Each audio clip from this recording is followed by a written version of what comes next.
I see that now. Yep, I did find it, just as Sandy said she found it. Yes.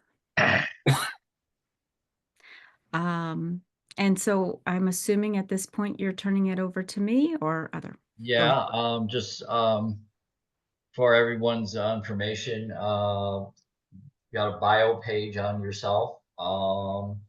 If you would like to elaborate to that, you're more than welcome. Well, I am, as you can see here, I have been in quality for a really long time. I'm also a person who collects things after my name. And I actually am a professional certified coach with ICF, and I'm also a certified mentor coach. So anyone who is seeking to become recertified in coaching needs mentor coaching as part of their renewal. It also means that you really, it's kind of like quality. You can build on your skills, but I'm a quality auditor, and I used to do and offer some of the CQA training for 509, Chapter 509, which is the Washington, D.C., Metro D.C. area section of ASQ. So I provided that training for several years.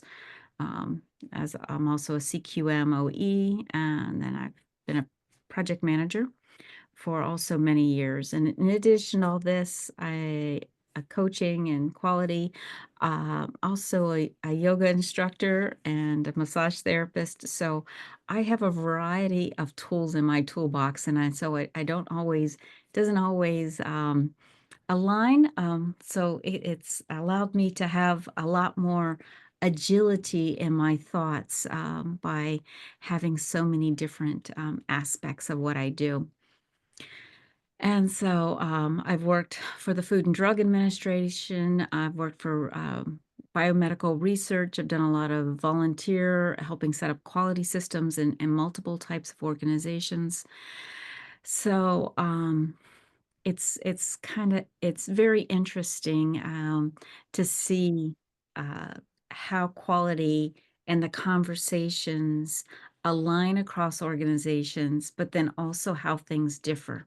And the thing I think is kind of fascinating is that we might have the word quality, and each person has their own little take and definition of it, not just intergenerationally, but just because of where we first heard it, how we've used it, where countries we come from, and all of that experience.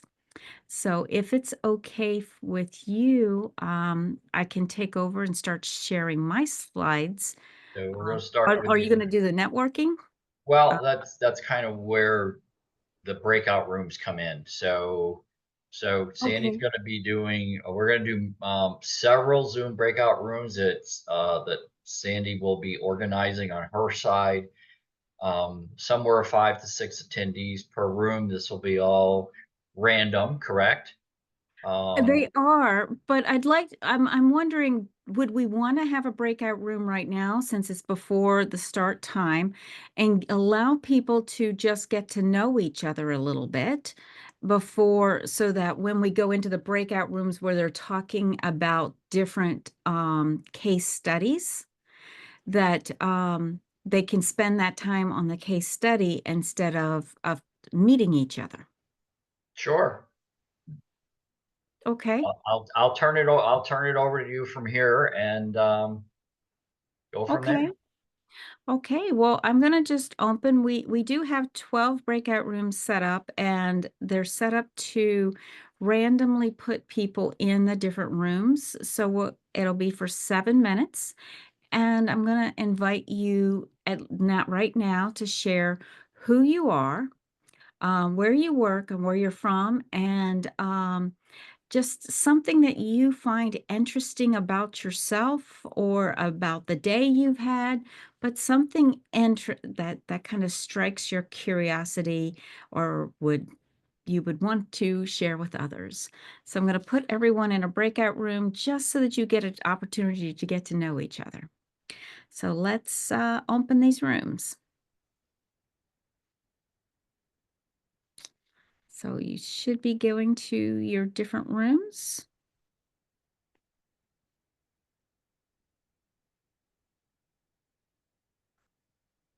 Nothing yet. There's nothing yet? No.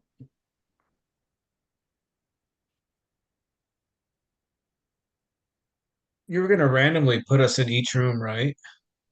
Yeah, The system was supposed to do that. yeah. Uh, It's one of the options. You can just have Zoom automatically assign. yeah, that's what I did select. Oh, To move all people to automatically move participants into breakout rooms. Okay, well, let's hmm. go back and play a little bit. And we're just going to start.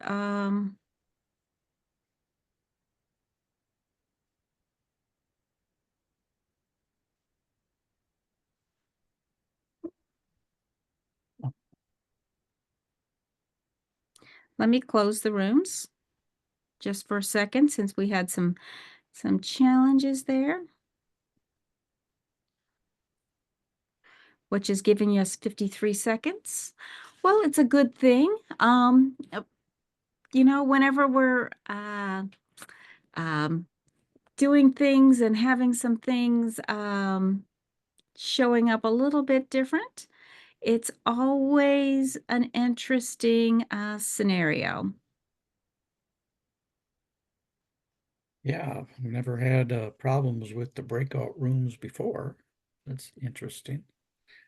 Because I logged in with the access that I got from just registering. I didn't use the ASQ Phoenix master login. I don't know if Rob, you see the breakout rooms and can launch, but I see a list of breakout rooms 1 through 12. They hmm. say assigned next to them, but in room 7 is Lou and room 10 has Fred. So only two people moved over. I wonder what that's all about. Huh. Okay. Um, and all the rooms are open, right? So I'm going to recreate and now, oh, that's what I needed to do. So we're going to go and open all the rooms. It has added everyone to a room. And so let's go do that now. So Oh, there we go. there we go. Looks like 3 people per room Yes. because we've got a total of 34 participants. Yes.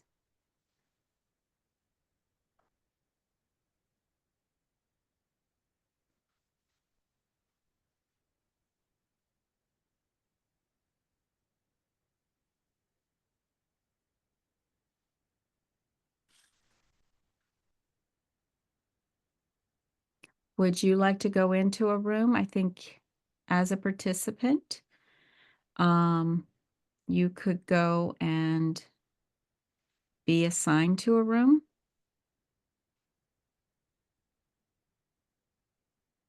Yeah, because I don't see because just listed as ASQ. Okay.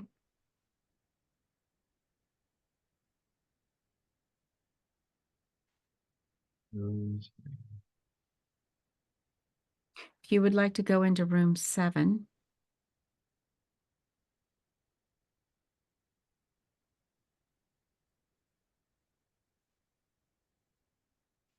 Okay.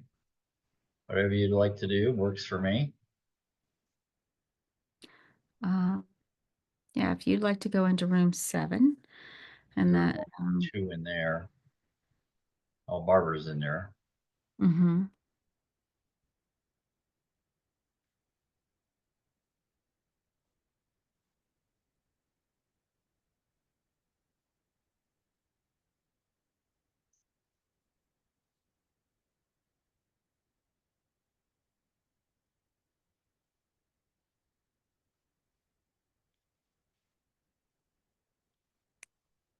So,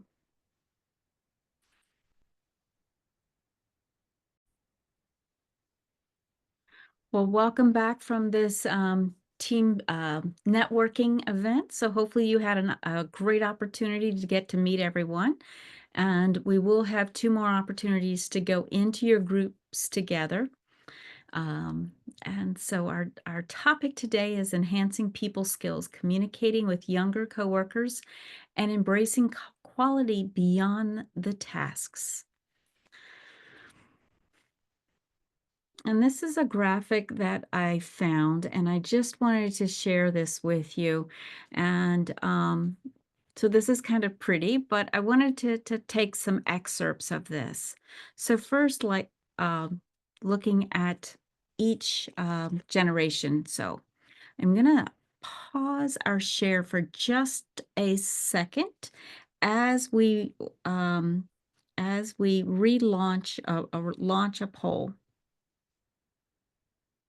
So you should have a poll on your screen, and if you can answer where you fall, that would be really appreciative.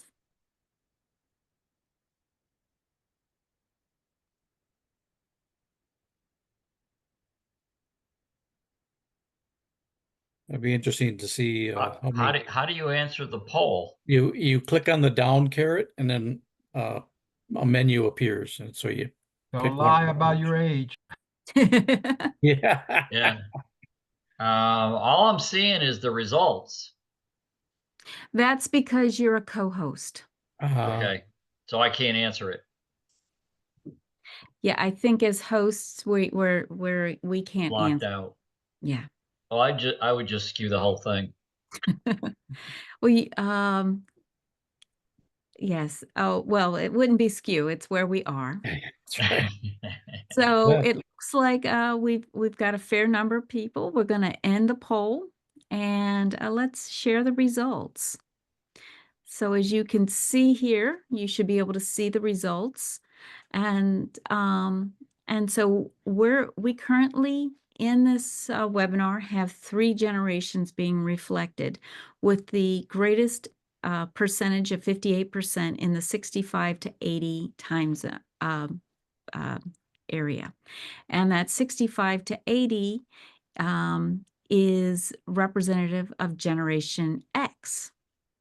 So we're going to stop sharing the poll, and we're going to You see your slide. you see my slide? Yeah. Okay, because okay. And I really like this graphic, and this first part is just iconic differences that occurred that greatly influenced the life. And I thought it was, differences of iconic cars versus toys versus how music has changed over the time. And that's what I thought was kind of interesting.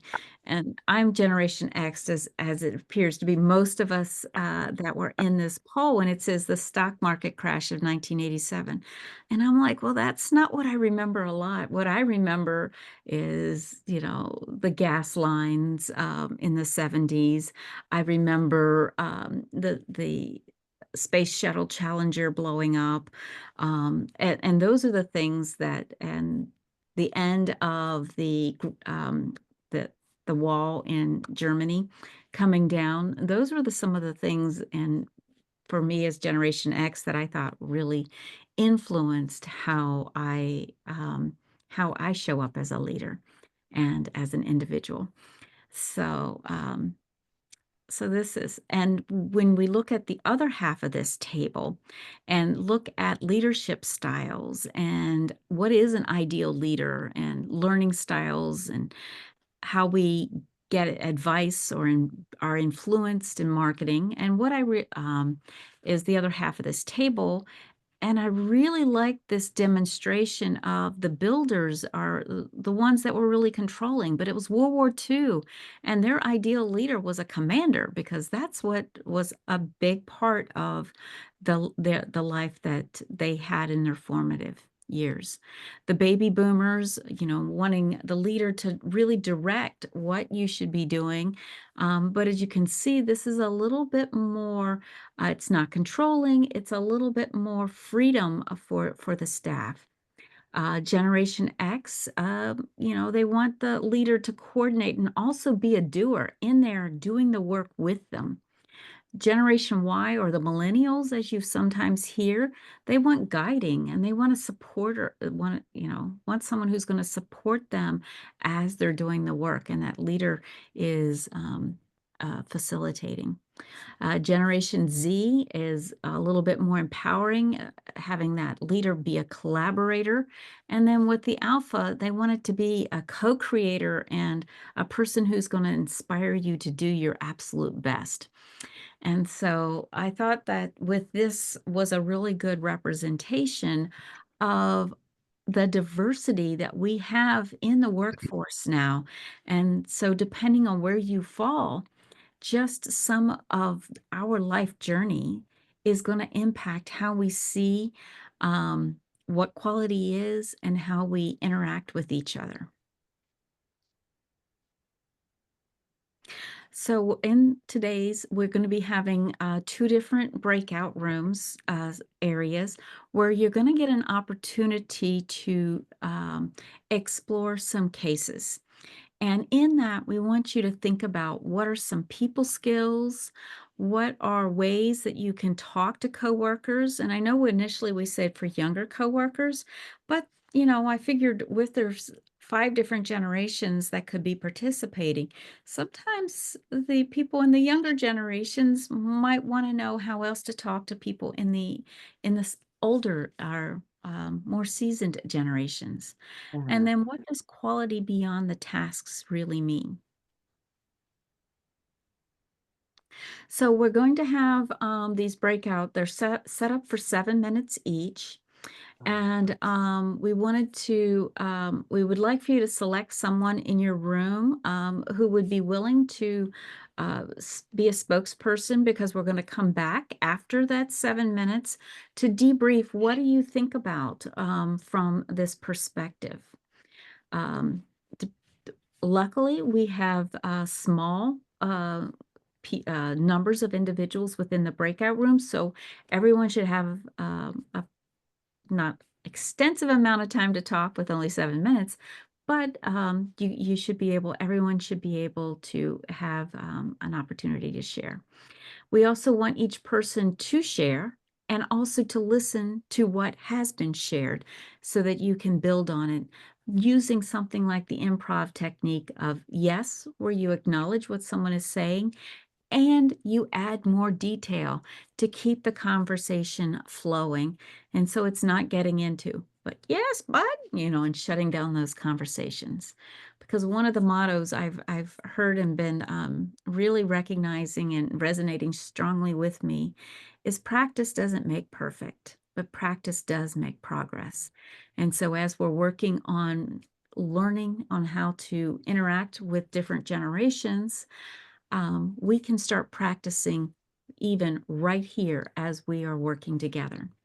So I'm going to set up the next the next scenario. So let's just talk about this before I put you into the room. And it's about a tech startup. It's called Innovate Tech, is experiencing friction between employees from different generations. The younger team members are quick to adopt new technologies and tools, while the older members are more cautious and prefer the tried and true methods. This has led to breakdowns and project delays. And it's a cutting-edge software solutions organization, and the project deliverables are not meeting specifications. So when I put you in the breakout rooms, I'm going to put in the chat for today. I've put in there so you can take it with you into the room. Is that you're also going to get these questions, is how do different work habits and expectations contribute to the deliverables not meeting specifications? So groups 1, so we have 4 questions and 12 groups. So 1, 5, 9 would work on question 1. Breakout group 2, 6 I know. I'm trying to count in my head. 6 and 10 would be with question 2, or what are strategies can be implemented to improve communication and collaboration between different generations. Question 3 would be with breakout rooms 3, 7, and 11.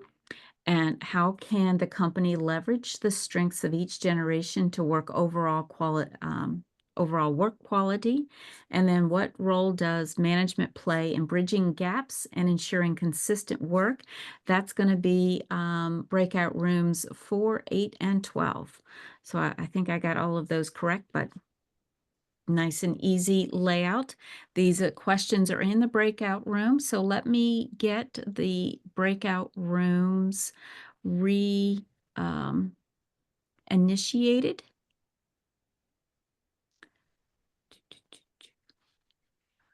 So we're going to open all the rooms and we will see you back here in 7 minutes.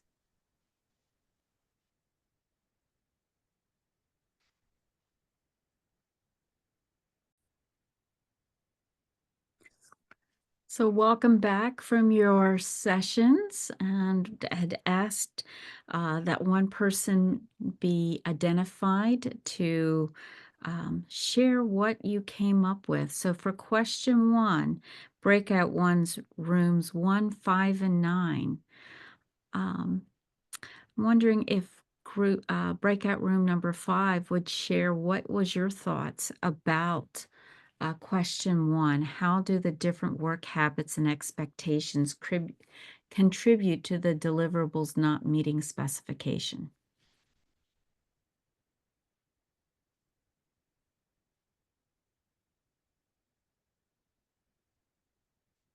Hello?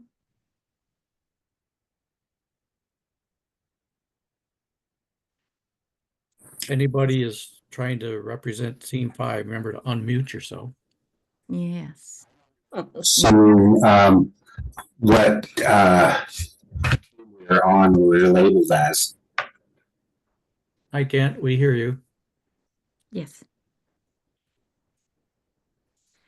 I can just talk about when we talked about how can we work together between the different generations, and we just talked about building team projects where we do activities together, so people get to know each other better, because the more part of a family you are, the better off you are with talking to somebody when a problem comes up. Yeah. And that's very insightful. Thank you, Kent. Did team breakout room 1 or 9 have something else? Yes, Christopher. Yes, I was in breakout room 9, and I gave the example that I've had at a couple of the companies where I've worked, where they were startup companies and they had a lot of younger people and a few older people, and I'm one of the older people, obviously, where there were challenges with communication because the younger people use Slack and the older people were not comfortable or didn't like to use Slack and would prefer to use email. And the majority of the company were younger people and they didn't like to use email, and they tried not to use email at all, in fact. And I can imagine in this scenario that's described here that having these different communication preferences between email and something like Slack could lead to gaps in work, or misunderstandings, or items not being shared properly, or feedback not collected properly. So I thought that was an example of what might fit this issue. Exactly. And that the differences in technology and the comfort level, because I've worked with some people who still insist on, leaving a voicemail every time that they want you to do something. And then others want text, and others want to use something like Slack or and tracking. And so, and then all of a sudden you end up, I have like 7 different areas that I check on a regular basis for communication. Because some people want WhatsApp and some people want this and that. So definitely a variety showing up. Yes, Jennifer. Hi, I'm from Team One, Oh. and we thought that maybe the team wasn't aware up front of exactly what the specifications were supposed to be. Mhm. And then one thing we thought would help also is if the company deemed which tools all the teams were going to use. For example, my company tells us we're going to use Teams and email to communicate most of the Mm. time. That doesn't mean we don't all have each other's phone numbers and can text each other if for some reason other lines of communication are down, but preferably we're supposed to use Teams or email to communicate. And we also have specific tools that we use for collaboration. And for example, the team that I'm on is all different age ranges. We're all remote, so we all work from home and we Mhm. are spread all across the country, but we have no trouble at all communicating and collaborating with each other and meeting all of our deliverables and specifications and deadlines. Thank you, Jennifer. And that is have standardized practice and actually talking amongst each other and having those agreed upon, here's how we're going to communicate and the process we're going to be doing it. So everyone is on the same page is exactly it. Thank you. What about breakout rooms group 2, 6, and 10? We'll take one of these. So what strategies can be implemented to improve communication and collaboration between the different generations? So I'll go first. This is Omar Capo di Ferro. So we have a small group, but we work in different work environments. One of the ladies, Ronnie, she works corporate. I work the production floor and contract. So anyway, the other gentleman did not participate, but so what we talked about brainstorming about this is definitely we need leadership. The manager, whoever is leading the group or multiple groups, they need to show leadership. That is key. Perhaps they should use some strategies like agile to really focus, laser focus everything. Now, we talked about staying flexible, maybe find common ground. Sometimes maybe play devil's advocate. We need to be able to show respect to one another, different opinions. And maybe sometimes there is a need of a facilitator. Find somebody from the if there is somebody in the continuous improvement group, Lean Six Sigma, maybe they can come in and try to organize some of this effort. And we talked about constructive criticism, and perhaps some team members, senior team members, become mentors if that is allowed, and that was our conversation. Wow, y'all really covered a lot of strategies that could be implemented to help improve the communication. Thank you so much. The other two teams, did y'all have anything to add to that, or we can keep moving?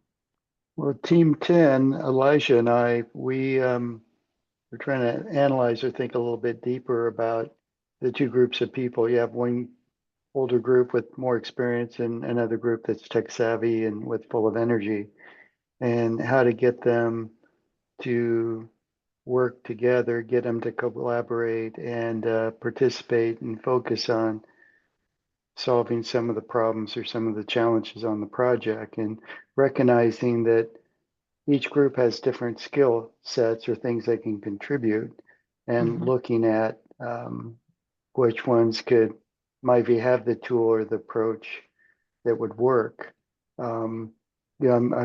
Technologies are changing. We got to sometimes go back to school and get certifications, and younger people come with a lot of fresh education and fresh experience, and taking a close look at what they have learned and what we can apply. And you may have willing people who are willing to implement too and lead that effort.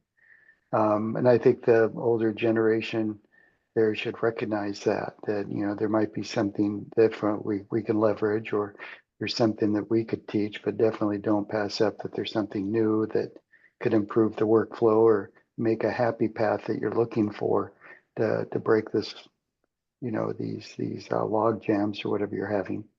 Mm-hmm. Thank you. Thank you so much. That's Robert, that's some great insight. And we're going to go on to question 3. How can the company leverage the strengths of each generation to enhance overall work quality? Anyone from breakout group 3, 7, or 11? Well, this is Bob Mitchell. I had a team of 3 in group 3. Mm-hmm. We had some discussion around recognizing each generation and how they prefer to listen and prefer to work. Mm-hmm. So we thought taking the best of all of them and leveraging them together. For example, if you're going to write some procedures, some SOPs, recognize that baby boomers probably prefer just text, where maybe Gen X would like to see some pictures, some photos that would show the buttons that need to be pushed or the steps that need to be taken, more maybe visual type of flow charts or whatever. And then millennials, I think they're more comfortable with videos, short, sweet, succinct videos. So one way to leverage the strengths would be to build all those forms of communication into your documentation. Then we had a discussion on, well, people, today work with teams, but people prefer to work differently in teams. Again, the baby boomers tend to be more directed, task-oriented. Give them a specific task and they'll perform it. But don't give them a large scope, very broad tactic. They prefer the task focused type of work. And then at the opposite end of the spectrum, in our case, the millennials, they tend to be much more collaborative and they want to experiment and bring in some of these new technologies to work with teams. And they want a little more freedom and flexibility.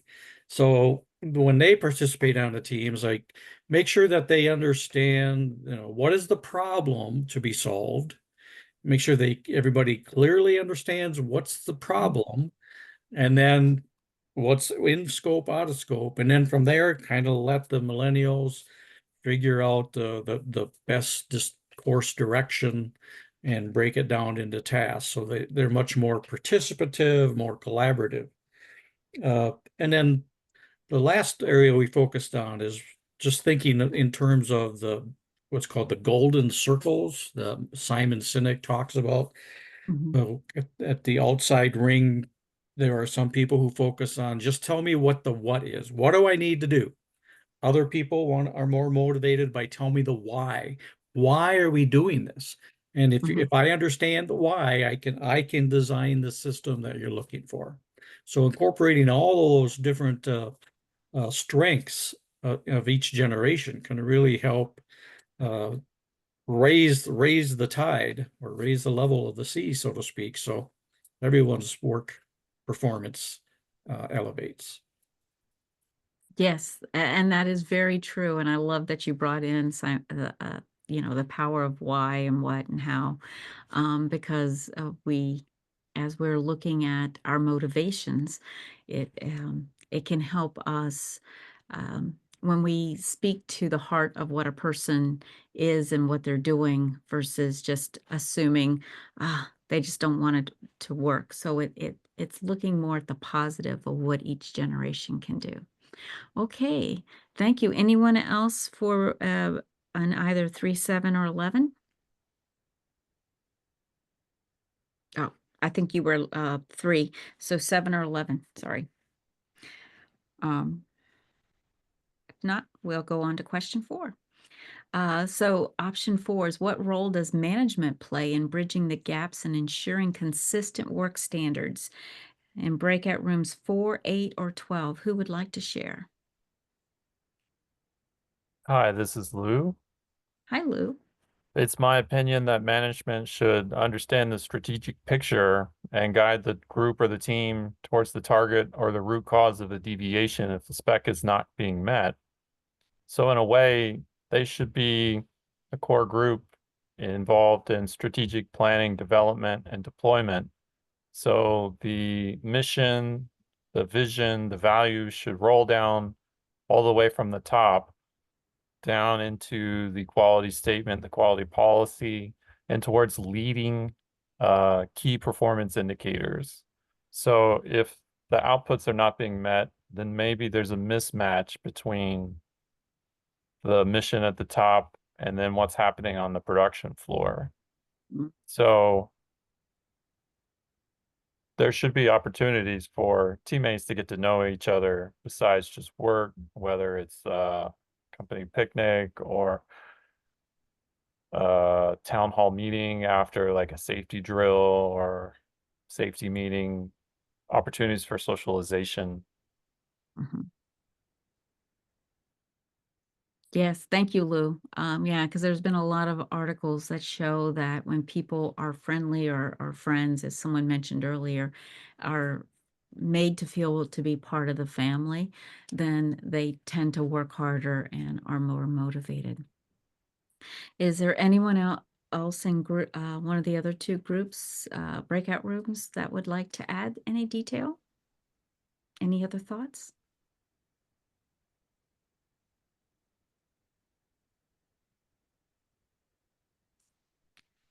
Hi, Okay. this is Natasha from Group 8, Okay. Welcome, Natasha.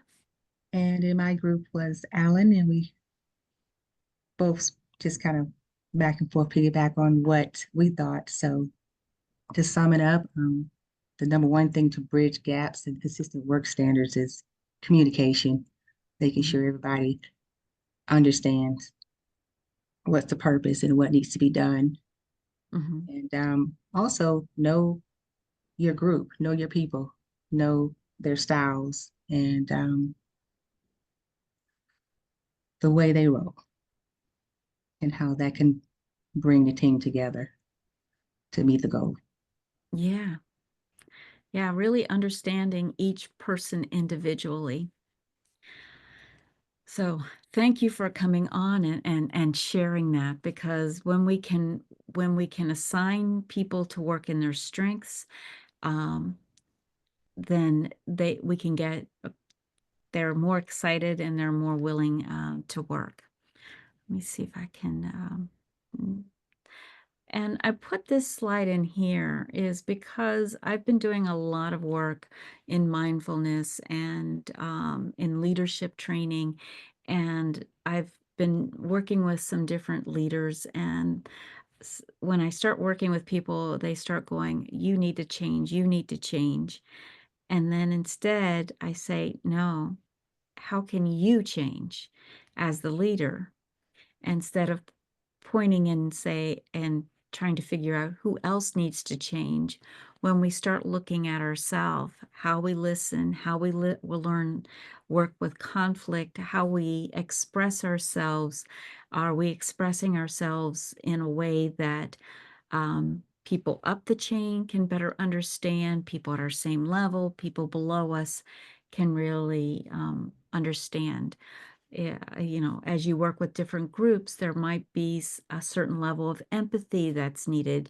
I also work in a community college, and at times I've had people who've gotten very offended, or, because I might have not shown up with this, "How are you? Yeah, you're sad today, and what's going on, and how can I fix it?" I'm just like, "Okay, you might be sad today," and didn't even think that them being sad and me just saying, "Okay, let's get to work," would have caused some conflict, but it did. And so I have to, as a friend says, put on my happy face when I'm working with certain generations, and actually doing some of the touchy-feely stuff, because I'm a person that's like very directed. I have a resource later for doing everything DISC as an assessment, because I realized based on that I am a very um, direct a C with in how I want data. I'm very direct in what I say and what I do. And so when I'm talking to someone else who is more empathetic and wants to talk about the emotions, I have to be in the right mindset to be able to do that. And so through learning, you can learn how to communicate with others. But it all starts with me or with each of us as individuals. And this is another thing I wanted to share, is that when I started, I was in quality for, 25, 35 years doing audits, inspections. And what I realized is I'm like, I'm a really good active listener. And I'm like, I can hear what's going on when there's processes, when something's not being said. And then I went to become a life coach.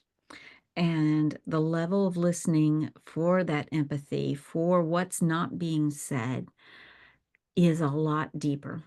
And what I realized is that sometimes I'm more time oriented, with concerned about getting to that next thing. And so I'm really focused when I'm listening for how to speed things up and get things moving at a pace that's based on what I feel needs to happen, but the other person may not be there. It might be action oriented, so very focused on getting this task done, that task done. And if that's how I'm listening, that's what I'm going to be listening for. It also could be content oriented, evaluating what some person might be listening to the content and saying, okay, this source is not represented, or this, that came from here, and really getting into and picking out all the details. I was chatting with someone recently, and they were doing something with like the history of the space program, and they were like, but that didn't happen there, it happened here. And they were very critical of all the details. So understanding everyone listens kind of based on their preference. And then people oriented. Some people are really focused on those people and how they listen and the relationships, and keeping that in mind as you're listening. So it's not just as you're talking, but it's also as you're listening. And I don't know how many of you have read the book Super Communicators, and that's one of the resources I've provided here too. But it also talks about when you are trying to communicate with someone, if you are hearing them come up and talking and sharing in these, like a very task-oriented person, then aligning your communication with what they're saying and giving examples. If it's more time-oriented, it's sharing and communicating with them in ways that are aligned. So notice how you listen, but also how you communicate. And on that, we're getting ready to go for our next breakout session. We have a little bit of time.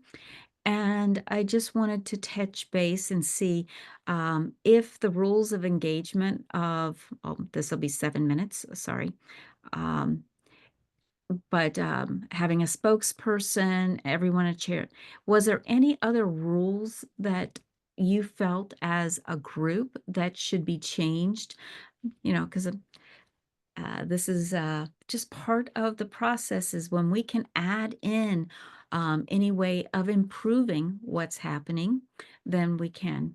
So anyone have any changes to these rules of engagement that would facilitate or make it easier for you in our next breakout?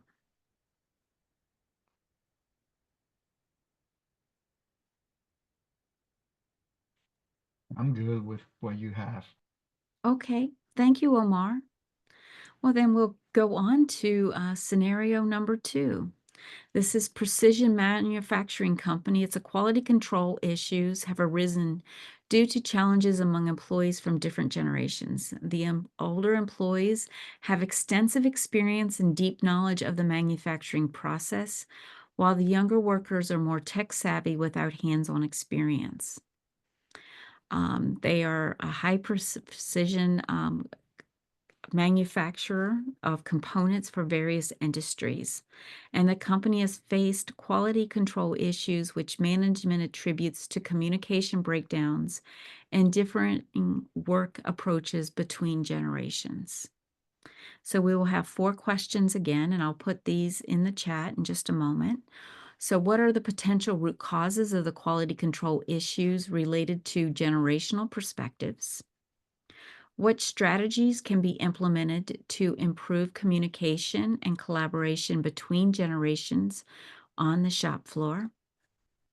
How can the company leverage the strengths of both experienced and tech-savvy workers to enhance product quality? And 4, what role should training and development play in addressing these challenges? So, breakouts 1, 5, and 9, this time you get number 4.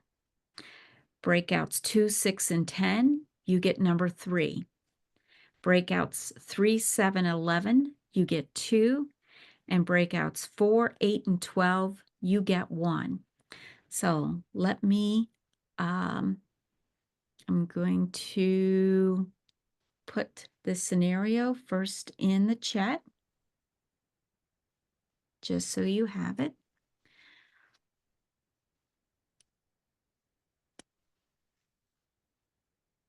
Oop. I'll take out the context and leave just the scenario and the questions because I have too much to go into the chat. Okay, so it has been shared. So now I'm going to go up and let us have the breakout rooms again. And we will open the breakout rooms and see you in 7 minutes.